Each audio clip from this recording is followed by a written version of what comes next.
Smash tournaments are a great way to improve your ability as a player, make new friends, and just have a good old time. However, many people may have some fears and questions about attending their first one. Am I not good enough? What are the rule sets? Will anyone even talk to me? Am I just wasting my time and money? Or maybe you don't even know how to find your local Smash scene and get involved. I'm going to share my experience, which might be a little different than what yours will be, but this should at least answer all of your questions and calm some of the anxieties you may have. In the background, you'll actually see footage from my first tournament in my region. So first off, if you're looking to get involved, there's a few different ways. Unless you live in a very small and remote area, chances are there's probably a decent-sized Smash community somewhat near you, especially if you live in the United States. Your best bet is to check either Google or Facebook and just search Smash Bros in your location. Pretty much every state has a Facebook page, so join the group and they should have all the info you need there, many of them listing the weekly or monthly tournaments and such, as well as the local rule sets, as some regions have slightly different rules. If you are looking for tournaments in your specific city, look through their page and just use the search function. Try to avoid making posts about it unless you've done all your research and still can't find anything. Smash Boards is also a great resource, so check out those forums as well. They have it broken down by region, and you can find some tournaments there too. So let's say you found your scene and found a weekly tournament near you. Now you start to wonder, am I ready to compete? Well, unless you're brand new to the game and literally don't know the basics, you're probably ready to just at least get involved. Many players who go to tournaments, especially early on in a game's lifespan, are also pretty new to the game, and some are just there to learn more and have fun. And that should be your goal when starting out. Try and learn as much as you can while you're there, do your best in bracket, but don't stress about that. Plus, getting your butt whooped is a humbling experience that I think everyone should experience at least once. So, you decided you're ready to go. What do you need to bring? Well, make sure to bring your controller, obviously. I don't really know of any tournaments that provide them for you. Ideally, you will want to have a GameCube controller. However, a decent amount of players use a Pro controller now, so don't worry if you don't use a GameCube controller. If you do plan to bring a wireless controller though, make sure to use a wired mode if possible. There are often issues with wireless controllers connecting to a setup that they aren't at anymore when a button is pressed, so try not to be that guy that holds up a setup. There is actually a post I saw on Reddit about connecting your controller to your phone after a set, and then it won't connect to the Switch if you bump a button, so that's worth looking into as well. You will also need to make sure to bring some money for the tournament. Make sure to look up the costs, but most small tournaments will run you somewhere between $5 and $15. Bringing cash is probably your best bet and will make it easier for the TOs. If you really have trouble justifying the cost, one of my friends told me this. A normal movie nowadays will run you about $10, and you really wouldn't think twice about going to a movie you wanted to see. A Smash tournament can be much more fun and entertaining than a movie, and plus you have the chance of winning money if you place well, so there's also that. So it's at least worth the experience to go once and check it out and try supporting your local scene. So you got your controller, you got your money, you're good to go? Well, not quite yet. This shouldn't be an issue, but bring deodorant. Or at least apply it before you go, and shower. Just don't smell. I'm not sure why it's such an issue, but here we are. Smash tournaments can be some of the most smelly places in the world, so just do your part and make sure not to smell bad. Please. It's not everyone, it's just a few guys that ruin it for everybody else, but really don't be part of it. You can also try and bring a water bottle or maybe a small snack like a granola bar if the venue allows for it. You might be there for a while, so it's best not to starve yourself.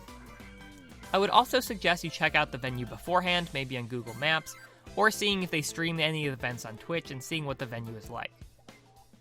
A lot of the venues I've been to are relatively crowded and sometimes can get pretty warm, so probably just wear a t-shirt, but also bring along a jacket just in case.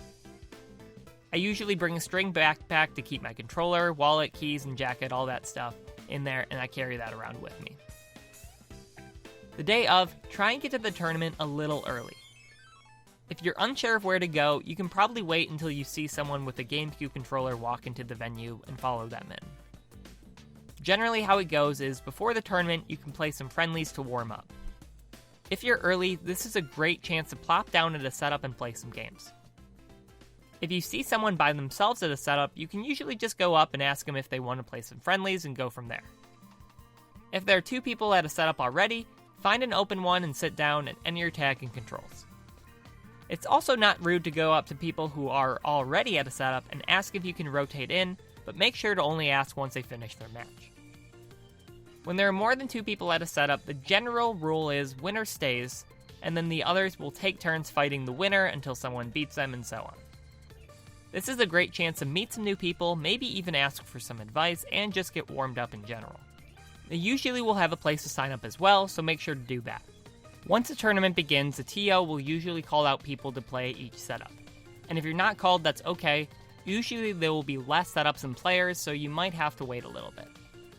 Every tournament is ran a little bit differently, but a pretty universal one is that once a tournament has started, stop playing your friendlies.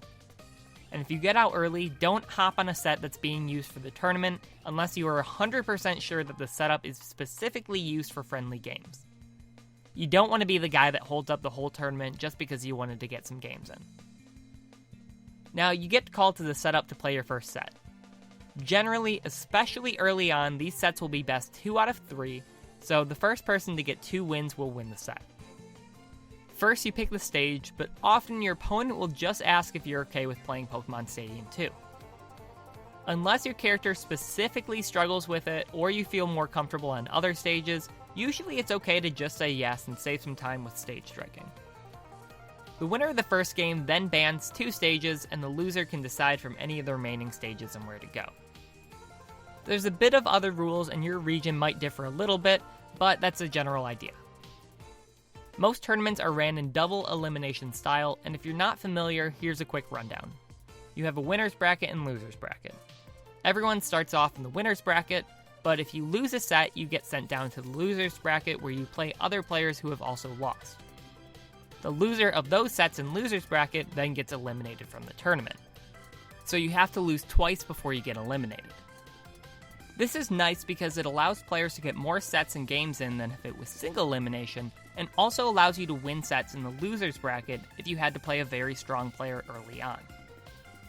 If you do get the chance to play a strong player and watch yourself get bodied, it's not rude afterwards to ask if they have any advice on what you can improve on.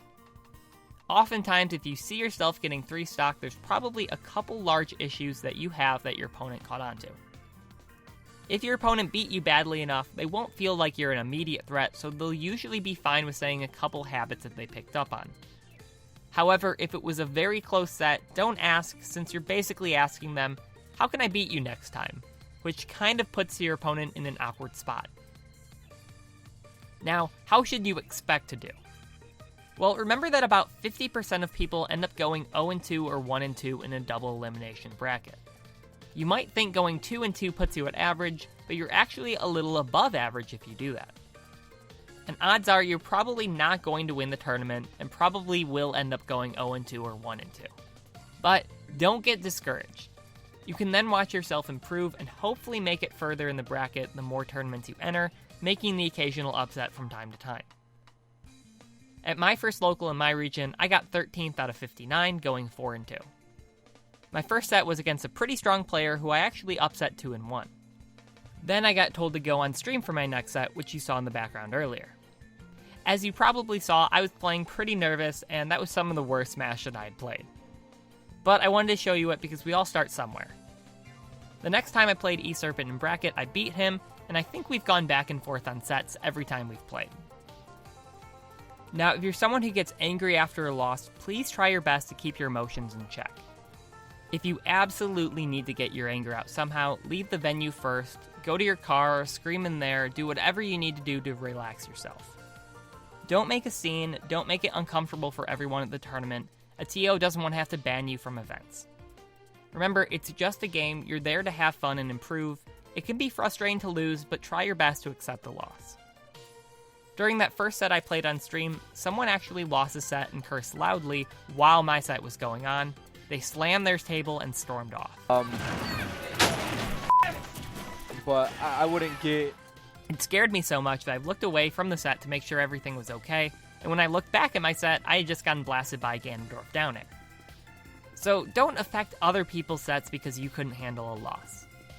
Again, if you really need to let off some steam, make sure to do it away from everyone else.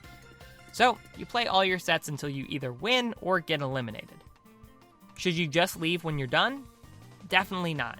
Hang out and watch some of the other sets, or if there are setups available, play some friendlies. This is where the real improvement can come from. Playing friendlies allows you to get in way more games without the stress of competition. Playing games in real life is a much better form of practice than playing online, even if you do have great internet. You can also make some friends and make connections with other smashers. Remember, it's about having fun, and if you find yourself not enjoying it, take a step back and ask yourself why you're even playing. It can be nice to take a break and do a reevaluation. After hearing all of this, hopefully you have a better idea of what to do and what to expect from your first tournament. If you still have any questions, let me know in the comments and I or someone else can try and help you. Thank you guys for watching. Make sure to subscribe to see more videos like this in the future. Peace. Saving the up throw. He wants to be sure. Is nope, this that's it. That's it. And that is it. Solid 3-0 on the bracket reset. Okay, we have a winner now, right? We have a winner.